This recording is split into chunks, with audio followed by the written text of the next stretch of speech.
नमस्कार दोस्तों, मेरा नाम है खुशाल और हम आज वेक्टर में जो बात करने वाले हैं, जो टॉपिक की उस टॉपिक का नाम है सबट्रैक्शन ऑफ वेक्टर। और उसके बाद में हम कुछ प्रॉपर्टीज की बात करेंगे जो प्रॉपर्टीज रिलेटेड है addition and subtraction of vectors के साथ। और इन द एंड हम थोड़ा सा कुछ न्यूमेरिकल्स प्रैक्टिस करेंगे और फिर हम वीडियो को एंड करेंगे। चलिए फिर शुरू करते हैं।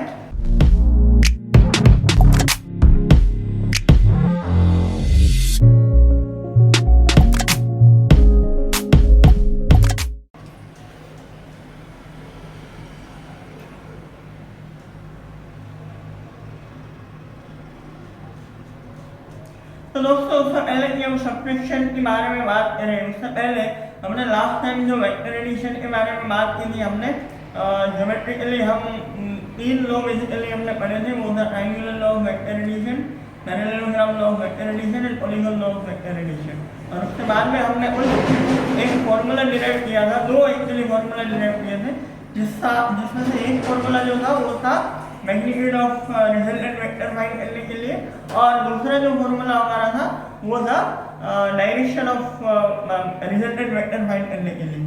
तो बेसिकली डायरेक्शन के लिए हमने किसी भी एक एंगल के साथ हमने रिजल्टेंट वेक्टर का एंगल कितना होगा वो ढूंढने के लिए हमने एक tan अल्फा वाला फॉर्मूला डिराइव किया था। अगर आपने वो वीडियो नहीं देखा है तो आप यहीं पर उसका आपको अभी लिंक दिखाई देगा, आप उसे क्लिक करके आप वो देख सकते हैं, है ना। तो वही फॉर्मूला में लिख के उसके बारे में थोड़ी सी बात करना चाहता हूँ। उसके कुछ स्पेशल केसेस जो है वो लास्ट लेक्चर में टाइम ज़्यादा हो गया था, इसलिए मैंने छोड़ दिया था। तो इस लेक्चर में बात कर लेते हैं। चलिए शुरू करते हैं। तो सबसे पहले फॉर्मूला लिख लेते हैं। हमने रिजल्टेंट वेक्टर आर के लिए जो फॉर्मूला लिखा था वो था A square plus B square plus 2ab cos theta, where a is the magnitude of one of the vectors, b is the magnitude of the other vector, और theta जो है वो दोनों वेक्टर के बीच का एंगल है, जो हमने ऑलरेडी बात कर रही है, आप लोगों को पता ही होगा। दूसरा जो फॉर्मूला आपने देखा था वो था tan alpha is equal to b sin theta divided by a plus b cos theta. ये वाला फॉर्मूला हमने लास्ट टाइम दोनों फॉर्मूला डिराइव कर लिए थे। अब इसमें हमें कुछ स्पेशल केसेस के बारे में बात करनी है। तो सबसे पहला जो केस हम कंसिडर करने वाले हैं, केस 1, उसमें हम बोलेंगे मान लीजिए दोनों वेक्टर एक ही डायरेक्शन में है। Let us say theta is equal to 0, the angle between the vector is 0। तो 0, ये जो थीटा की वैल्यू है वो ये फॉर्मूला में और यहाँ पर दोनों जगह पे डाल के देखते हैं क्या हो जाएगा। तो r जो है वो हो जाएगा a square plus B square plus 2ab cos 0। cos 0 की वैल्यू हमें पता है कि that is equal to 1। So हम क्या कर सकते हैं, ये हो जाएगा under root a square plus B square plus 2ab। हम आपको पता ही होगा ये और कुछ नहीं है प्लस ए, ये और कुछ नहीं है बस a प्लस बी और स्क्वायर का एक्सपेंशन है।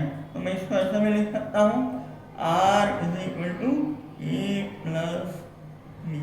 इसका मतलब दोस्तों ये हुआ कि अगर दोनों वेक्टर एक ही डायरेक्शन में है और आपको अगर उसका रिजल्टेंट निकालना है तो आपको बस दोनों वेक्टर से मैग्नीट्यूड को ऐड करना है।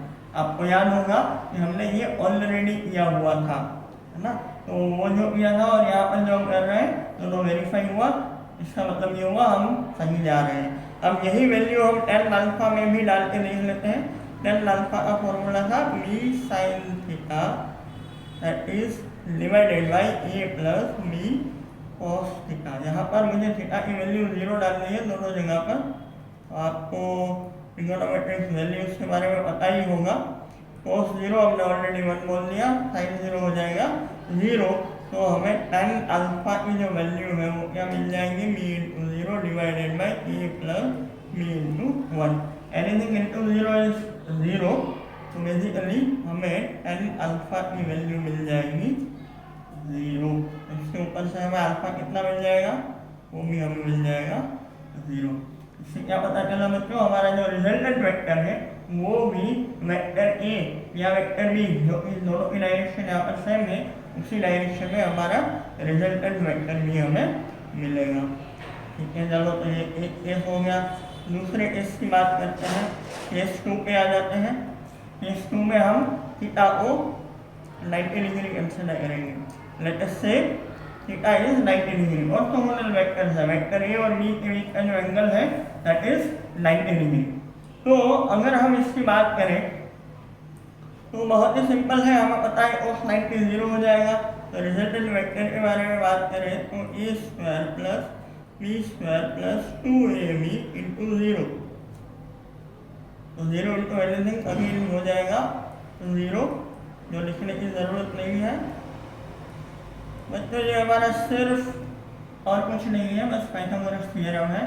तो ये भी हम बहुत ही आसान तरीके से समझ सकते हैं। tan अल्फा में थोड़ा सा चेंज होने की प्रोबेबिलिटी है, ये देख लेते हैं। That is b sin theta, I am directly writing 90 upon a plus b into 0। Let me write cos 90। तो as we all know sin 90 की वैल्यू हमें मिल जाएगी 1 divided by a will be as it is, और ये हो जाएगा 0। तो tan alpha basically will become magnitude of b upon magnitude of a। तो this will give you the direction of resultant vector. हाँ, ये बिल्कुल, ये जो एंगल हमें यहाँ से मिलेगा वो जो एंगल है वो कहाँ होगा, क्या होगा, वेक्टर ए के साथ बनाया हुआ, रिजल्टेंट में बनाया हुआ एंगल हमें मिलेगा। ठीक है, और केस है जिसके बारे में बात कर लेते हैं, दैट इज केस 3। थीटा को हमें लेना है 180 डिग्री। तो r जो है वो हो जाएगा under root A square plus B square plus 2ab cos 180।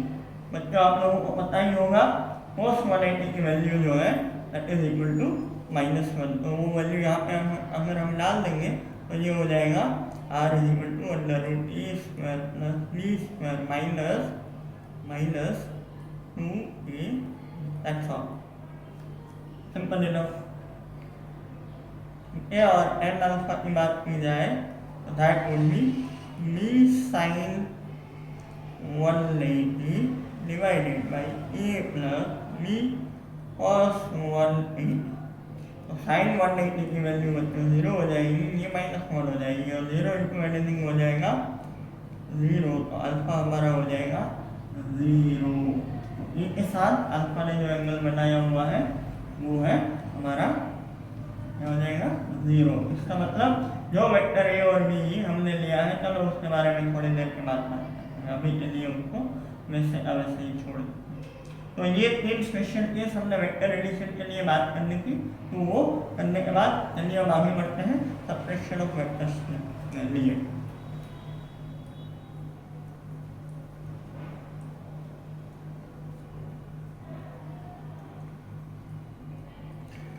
Subtraction of vector ज़्यादा कुछ नहीं है, बस आपको एडिशन ऑफ वेक्टर्स थोड़े ट्विस्ट के साथ इस्तेमाल करना है। क्या ट्विस्ट करना है? ट्विस्ट ये करना है, एग्जाम्पल के साथ हम बात करेंगे। मान लीजिए हम कोई वेक्टर कंसीडर कर रहे हैं, यहाँ पर वेक्टर ए मान लीजिए, कैपिटल लेटर ले सकते हैं, स्मॉल लेटर भी ले सकते हैं, उसका ज़्यादा फर्क नहीं पड़ेगा। और फिर मान लीजिए कहीं पर वेक्टर बी हम ले रहे हैं और हमें ढूंढना है, हमारा पर्पस है a माइनस बी ढूंढना है। तो आप चाहे हमने जो वेक्टर एडिशन में जो कुछ भी हमने सीखा है उसका इस्तेमाल यहाँ कर सकते हैं। पहले हम ज्योमेट्रिकली ही बात करेंगे, उसके बाद फिर मैथमेटिकल फॉर्मूला में जाएंगे। तो मान लीजिए मुझे triangular law of vector addition से ही सब्ट्रैक्शन करना है। आप बोलोगे कि triangular law of vector addition का यूज आप सब्ट्रैक्शन में कर रहे हो। जी हाँ, मैं बिल्कुल वही बात कर रहा हूँ और हम करेंगे तो आपको भी समझ में आ जाएगा। तो हमें बेसिकली क्या ढूंढना है? हमें ढूंढना है a माइनस बी। तो आप मुझे बताइए, क्या मैं इसी चीज को इस तरह से लिख सकता हूँ? आप बोलेंगे बिल्कुल लिख सकते हैं, इसमें कोई परेशानी नहीं है। अगर आप ब्रैकेट ओपन कर लेंगे तो प्लस माइनस माइनस हो जाएगा और वो a माइनस बी हो जाएगा। तो हम क्या करेंगे, हम सिंपल ए और माइनस बी को ऐड करेंगे। देखिए यहाँ पर हमारा प्लस साइन आ गया है, तो हम वेक्टर एडिशन का जो जितने भी लोग हमने ऑलरेडी पढ़ रखे हैं उसमें से कोई भी लो का इस्तेमाल करते हुए हम ये एडिशन कर पाएंगे। तो वेक्टर ए और वेक्टर माइनस बी अब हमें वेक्टर एडिशन करना है। तो सबसे पहले वेक्टर माइनस बी को डिफाइन कर लेते हैं, तो बहुत ही सिंपल हो जाएगा ये। हम क्या करेंगे, वेक्टर पहले बी जो है उसको सिलेक्ट कर लेते हैं और फिर उसको कॉपी करके उसके बाजू में कहीं पर पहले कोई प्रेस कर देते हैं, और ये जो वेक्टर है उसका हमें उल्टा लेना है, नेगेटिव डायरेक्शन में लेना है। तो यहाँ पर मैंने जो एरो किया है उसको मैं निकाल देता हूँ और बस वो एरो को उस डायरेक्शन में लगा देता हूँ। ये मेरा हो गया माइनस बी। सिंपल सी बात है। चलिए फिर अब हमारे पास दोनों ही वेक्टर है, वेक्टर ए भी है, वेक्टर बी भी है, माइनस बी भी है, तो दोनों को ट्रायंगुलर लो से ऐड करना है। तो सिलेक्ट कर लिया वेक्टर ए को, कॉपी कर लिया, यहाँ पर प्रेस कर लिया। तो सबसे पहले हमें एक वेक्टर को लेना है, अपना स्लाइड करके ले लिया। दूसरे वेक्टर को पसंद करते हैं,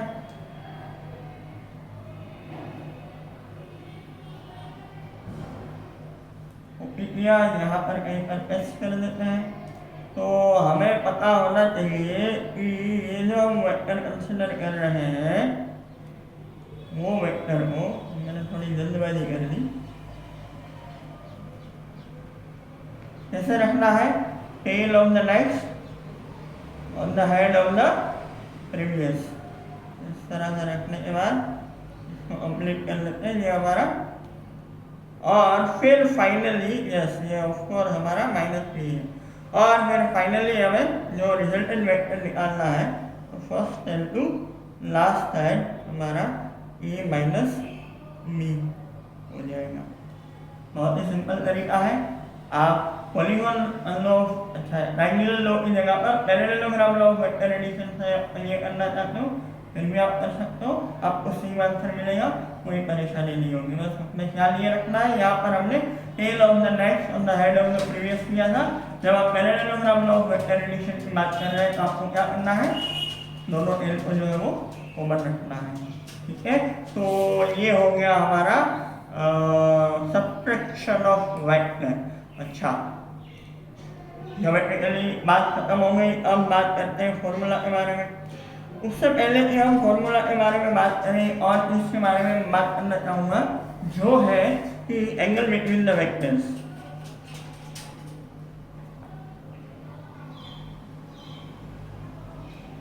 बच्चों ये कुछ ऐसी चीज़ है जहाँ पर काफ़ी सारे बच्चे मिस्टेक करते हैं, और ये ऐसी चीज़ है जहाँ पर फैकल्टीज को पता होता है कि आप लोग गलती करने वाले हो, इसलिए यहाँ पर वो ट्विस्ट करने की कोशिश करते हैं।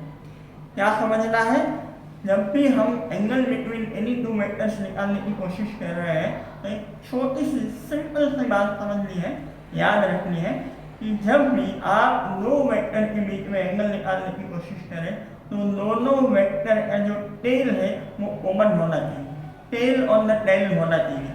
तो मान लीजिए इसको मैं बोल लेता हूँ वेक्टर ए, भाई ये दूसरा कोई लेटर ले लो, मान लीजिए वेक्टर ई ले लेते हैं, और दूसरा वेक्टर जो मैं ले लेता हूँ Q.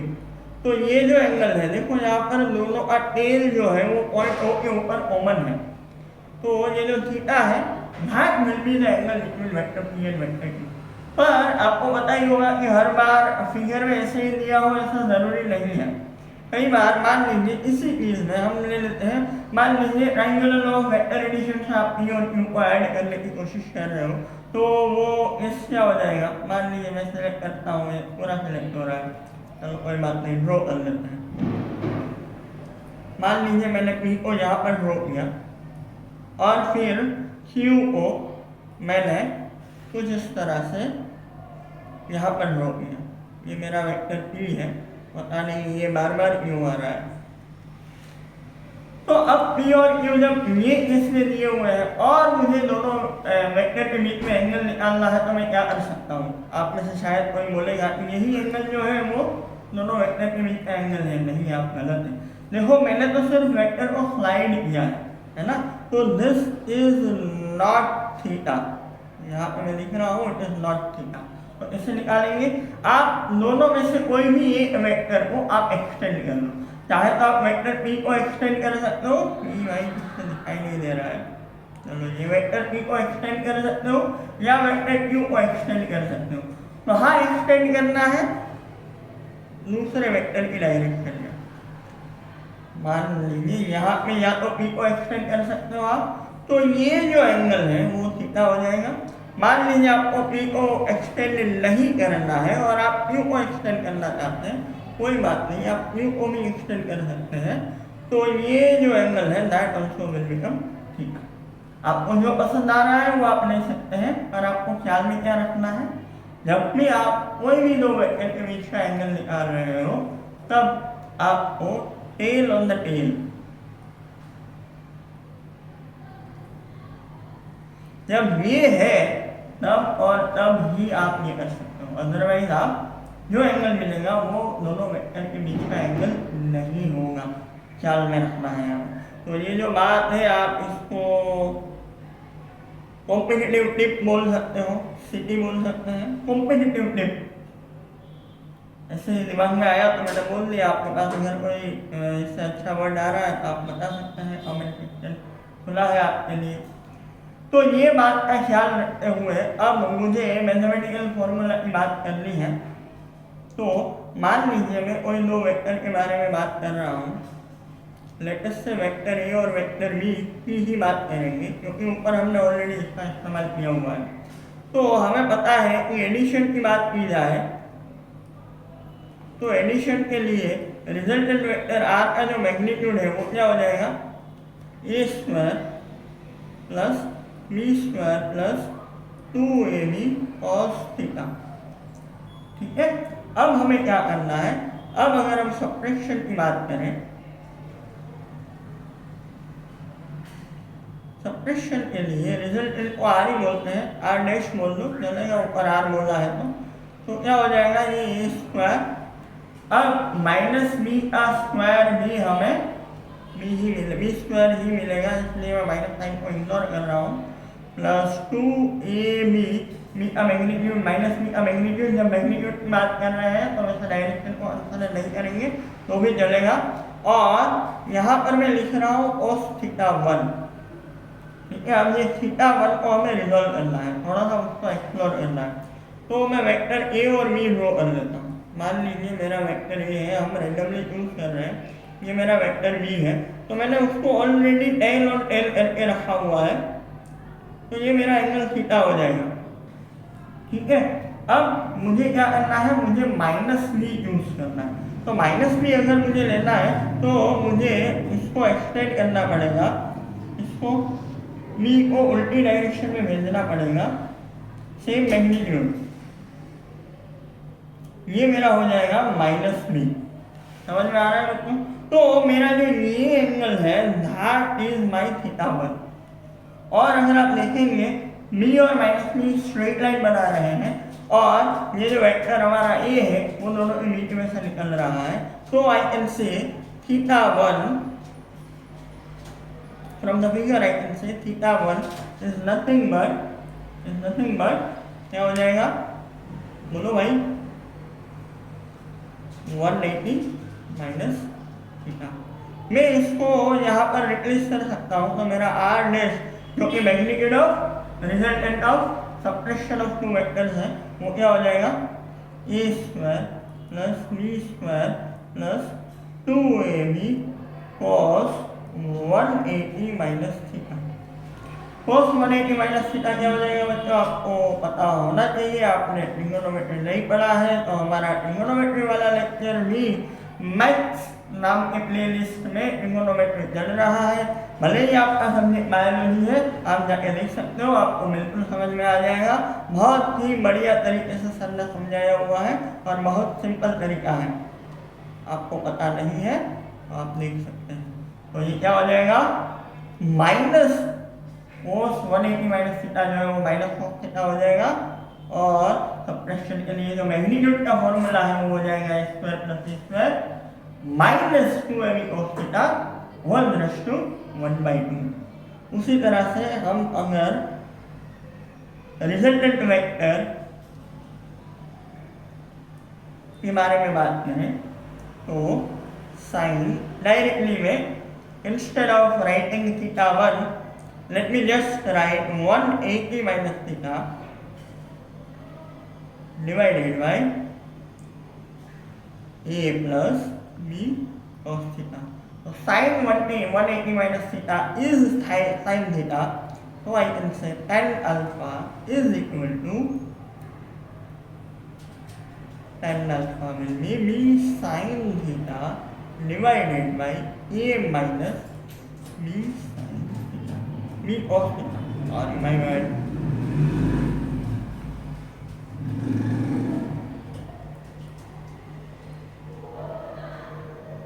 Theta is the angle between vector A and vector B, and theta 1 is the angle between vector A and vector minus B.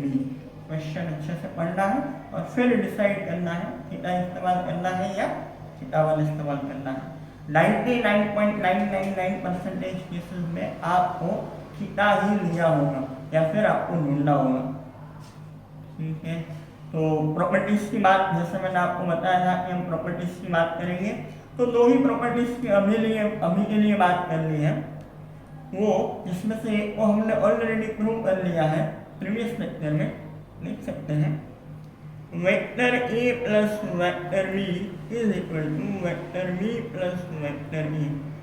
क्या कहते हैं इसको कहा जाता है कम्यूटेटिव लॉ. चाहे आप पहले वेक्टर ए को ऐड करो या फिर वेक्टर बी को ऐड करो, कुछ भी करो, आंसर सेम रहने वाला है. कम्यूटेटिव लॉ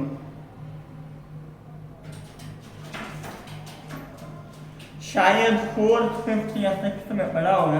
वेक्टर्स के लिए नहीं, ऑब्वियसली नंबर्स के लिए, और तो इसके प्रूफ में हम नहीं जा रहे हैं. और दूसरा जो है दैट इज एसोसिएटिव लॉ. लो की जगह पे 3 वेक्टर्स ले रहे हैं. मान लीजिए vector A plus B plus C that is equal to, पहले आप वेक्टर ए और बी को ऐड कर लो, बाद में सी को ऐड करो. That is called associative law. इसका प्रूफ मैं नहीं देने वाला हूं, आपको ट्राई करना है. आप कोई भी 3 वेक्टर्स ले लो, कोई भी 3 ए बी सी ड्रॉ कर लो, फिर पहले आप बी और सी को ऐड करो, उसके रिजल्टेंट के साथ वेक्टर ए को ऐड करें, और फिर सेम प्रोसीजर में पहले आप ए और बी को ऐड करें और उसका जो रिजल्टेंट मिल रहा है उसके साथ सी को ऐड करें, और फिर फाइनल रिजल्ट दोनों का कंपेयर करें. आपको पता चल जाएगा कि एसोसिएटिव लॉ क्यों सही है. चलो, तो ये प्रॉपर्टी हो गई. अच्छा, दूसरी बात कम्यूटेटिव लॉ के बारे में मैं बात करूंगा. सब्ट्रैक्शन के लिए कम्यूटेटिव लॉ फॉलो नहीं करना है, सब्ट्रैक्शन के लिए एसोसिएटिव लॉ भी फॉलो नहीं करना है. ये सिर्फ एडिशन के लिए ही है. ठीक है, चलो फिर एक दो न्यूमेरिकल सॉल्व करते हैं, ताकि प्रैक्टिस बहुत ज़रूरी है भाई साहब. अगर प्रैक्टिस नहीं करेंगे तो फिर कहाँ से कुछ हो पाएगा. चलिए, क्वेश्चन मिला है हमें, तो मैं क्वेश्चन इसमें ले लेता हूँ. तब तक आपको मैं वेट नहीं करवाऊंगा. तो ये रहा हमारा क्वेश्चन हमारे सामने. बोला जा रहा है 2 vectors 3 units 5 units are acting at 60 degree to each other. What is the magnitude and direction of resultant? बहुत ही सिंपल सा क्वेश्चन है, सिर्फ फॉर्मूला में वैल्यू पुट करनी है. मान लीजिए मैं बोल देता हूँ कि ये जो 2 वेक्टर्स दिए गए हैं उसको वेक्टर ए और पी बोल देते हैं, जिसका मैग्नीट्यूड जो है, मैग्नीट्यूड के लिए मॉड्यूलस साइन लिखा देता हूँ, वो 3 है. वेक्टर क्यू मान लीजिए, उसका जो मैग्नीट्यूड है that is 5 and the angle between both is given as 60 degree. तो what is the magnitude and direction of resultant. बहुत ही सिंपल सा क्वेश्चन है. आई डोंट थिंक मुझे इसमें एनर्जी को इन्वेस्ट करना चाहिए. मैं आपको सिर्फ आंसर बता देता हूँ, आप लोग खुद से कर लीजिएगा. जो मैग्नीट्यूड का आंसर है, रिजल्टेंट का जो मैग्नीट्यूड है वो आपको मिल जाएगा 7 यूनिट्स, और जो आपको tan अल्फा की वैल्यू मिलेगी डायरेक्शन के लिए, tan अल्फा आपका हो जाएगा 0.787. और इसके ऊपर से अगर आप अल्फा निकालने की कोशिश करेंगे तो वो मिलेगा आपको 38.2 डिग्री। तो ये दोनों आपके आंसर हो जाएंगे। अच्छा, आप उन लोगों में से शायद अगर आपको पता है कि मान लीजिए ये वैल्यू हमारे पास है और हमें ऑप्शन में से चूज करना है कि ये कौन सा आंसर हो सकता है, क्योंकि आपके पास कैलकुलेटर तो रहने वाला नहीं है जब भी आप कॉम्पिटिटिव एग्जाम में बैठे हुए हो, तो वो सिचुएशन में क्या है। सिंपल तरीका है, हम कभी एक लेक्चर में बात करेंगे कि अप्रोक्सीमेशन किस तरह से करना है। आपको लगेगा अप्रोक्सीमेशन में क्या कौन सी बड़ी बात होती है। अप्रोक्सीमेशन इज द की, वो आपको बहुत ही ज़्यादा स्पीड दे सकती है और वो बिना कैलकुलेटर के आपको बहुत बहुत बहुत आपके आंसर के पास पहुंचा सकती है। तो अभी अगर ज़रूरत पड़ेगी तो हम उसके बारे में बात करेंगे, अभी के लिए उसकी चिंता नहीं करेंगे, है ना। ठीक है, तो फिर एक दूसरा क्वेश्चन हमें करना पड़ेगा, थोड़ा सा कोई अच्छा वाला क्वेश्चन ले लेते हैं और फिर आज के लेक्चर को हम एंड करते हैं। So the last question, just a minute. So ये रहा हमारा क्वेश्चन। क्या है question? The resultant of two vectors p and q acting at a point inclined to each other at an angle theta is r। तो दो vectors बताए गए हैं, वेक्टर p है, वेक्टर q है, दोनों का जो रिजल्टेंट है वो r है, एंगल इज थीटा, इतना दिया गया है। अब magnitude of vector q is doubled, तो if q becomes 2q, r is also doubled, then r also becomes 2r. If the vector q is reversed in direction, if vector q becomes minus q, r is again doubled, and again r is doubled. Find the ratio between p is to q is to r। हमें ये ढूंढना है बच्चों, simple सी बात है, formula भी यही इस्तेमाल करना है, ज़्यादा कहीं परेशान होने की ज़रूरत नहीं है ना। ज़्यादातर बच्चे जो है वो नंबर नहीं होते हैं जब क्वेश्चन में तो घबरा जाते हैं, हो जाता है। बिल्कुल घबराना नहीं है, जो दिया हुआ है उसको पकड़ के चलते जाए, आराम से आप बाहर निकल जाएंगे। देखते हैं कैसे कर सकते हैं, क्या कर सकते हैं। तो सबसे पहले यहाँ पर जो इन्फॉर्मेशन दिया हुआ है उसका इस्तेमाल करते हुए हम बोलेंगे कि r स्क्वायर कर देता हूँ ताकि मुझे रूट ना लिखना पड़े, p square plus q square plus 2pq cos theta. ये फॉर्मूला मैंने जो इन्फॉर्मेशन दिया गया है उसके ऊपर से मैंने लिखा है। ठीक है, चलो फिर ये जो नंबर 1 जो हमारा फर्स्ट इंफॉर्मेशन दिया गया है यहाँ पर कि अगर आप q के मैग्नीट्यूड को डबल कर रहे हो तो r का मैग्नीट्यूड भी डबल हो रहा है। नाउ q इज डबल्ड तो r इज ऑल्सो डबल्ड, तो हम क्या करेंगे 2r स्क्वायर प्लस नहीं equal to t square, p को कुछ नहीं किया है वो वैसा का वैसा ही है, 2q square plus 2p 2q cos theta. Magnitude double करने से डायरेक्शन चेंज नहीं होने वाला है, so the angle will remain theta only. तो हमने कोई चेंज नहीं किया, तो ये हो जाएगा 4r square is equal to t square plus 4q square plus 4pq cos theta. इसको इक्वेशन 1 बोल दो, यहाँ इक्वेशन 2 बोल दो, और फिर जो दूसरा इंफॉर्मेशन दिया हुआ है उसका इस्तेमाल करते हुए हम अगर आगे बढ़े तो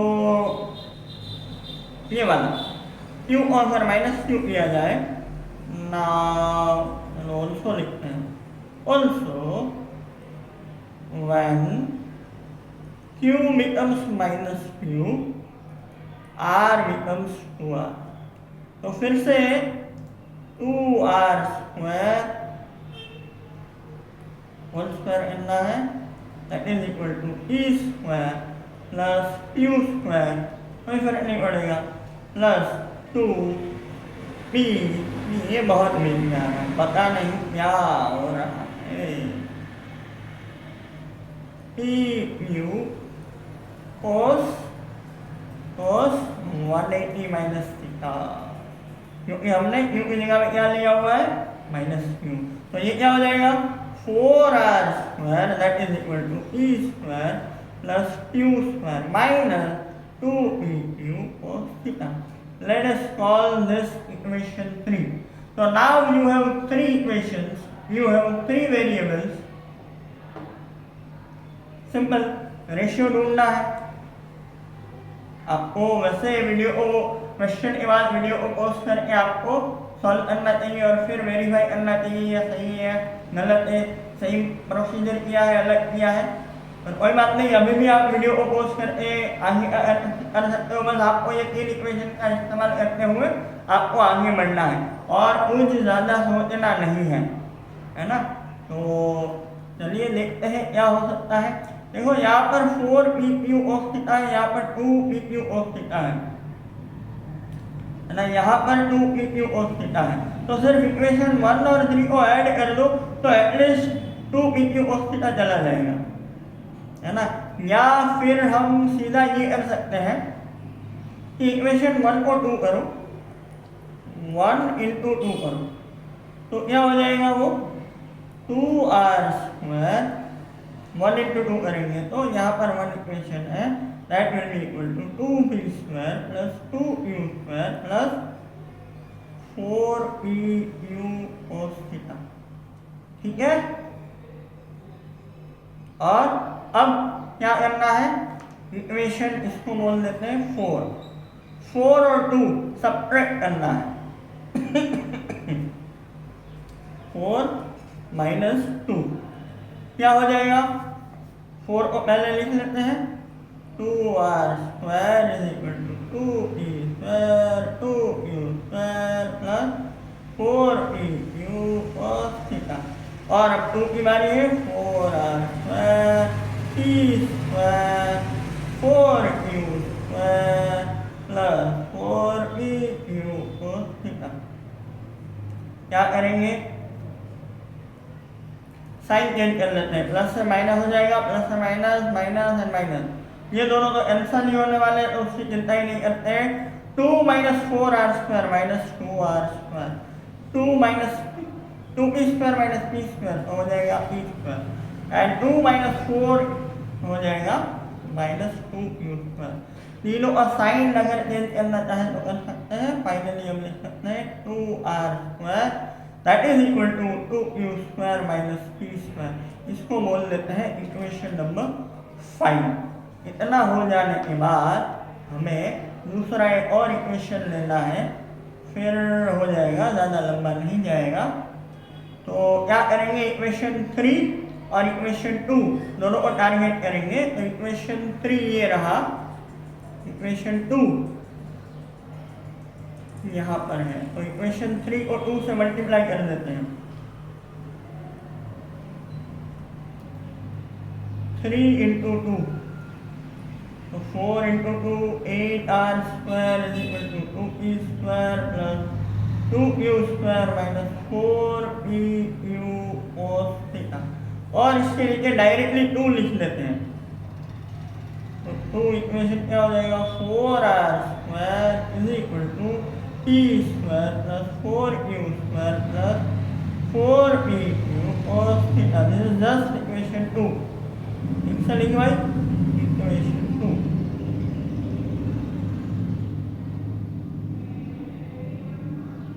ठीक लिखा है ना। चलो भाई, तो अभी क्या करना है, एलिमिनेट करना है, सिर्फ एडिशन कर लेते हैं। ये दोनों प्लस माइनस कैंसिल हो जाएंगे। ये हो जाएगा 12r² is equal to 3p² plus 6q²। 3 over cancel out कर दो, 4r² that is equal to p² plus 6 2q²। 2q², इसको बोल देता हूँ इक्वेशन नंबर 6 बस इक्वेशन 5 और 6 दोनों को ऐड कर लो। 5 प्लस 6 क्या हो जाएगा, 5 जो है वो 2r² प्लस नहीं equal equal to 2u² minus t² और 6 हो जाएगा 4r² is equal to 2u² पहले लिख लेता हूँ प्लस t² बाद में लिख लेता हूँ।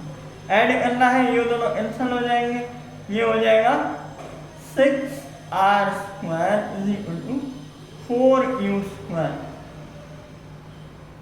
ठीक है ना, तो ये कैंसिल आउट हो जाएंगे, बचा क्या 3r² is equal to 2u²। Ratio निकाल लेते हैं r बाई u, क्या हो जाएगा, सीधा स्क्वायर रूट किया है मैंने तो √2 बाई √3, पूरा भी लिख सकते हैं √2 बाई 3, कोई इश्यू नहीं है। ये एक रेशियो हमें मिल गया, r और u के बीच में रिलेशन हमें मिल गया।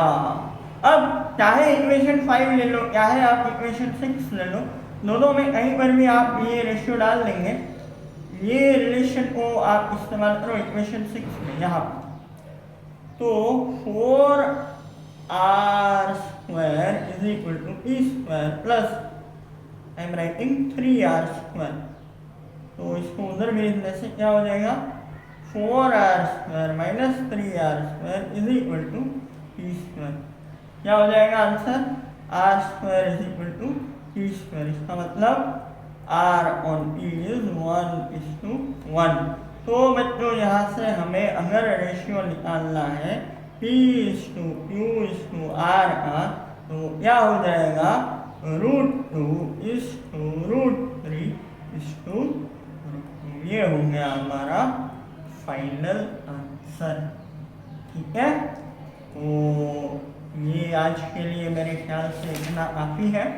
हम आगे बहुत बहुत बहुत ही इम्पोर्टेंट टॉपिक जिसका नाम है कंपोनेंट्स ऑफ वेक्टर, उसके बारे में बात करने वाले हैं, है ना। तो हमारे साथ जुड़े रहें। आप वो जो बेल आपको दिख रहा है उसको अगर आप टैप करेंगे तो जैसे ही नया वीडियो अपलोड करेंगे आपको फटाक से नोटिफिकेशन आ जाएगा और आप तुरंत ही उसे देख पाएंगे, है ना। आपको अगर ये वीडियो में से कुछ डाउट है तो आप डेफिनेटली कमेंट सेक्शन में बता सकते हैं, और हमारे लिए कोई फीडबैक है तो भी आप हमें कमेंट करके बता सकते हैं। मिलते हैं, बाय बाय।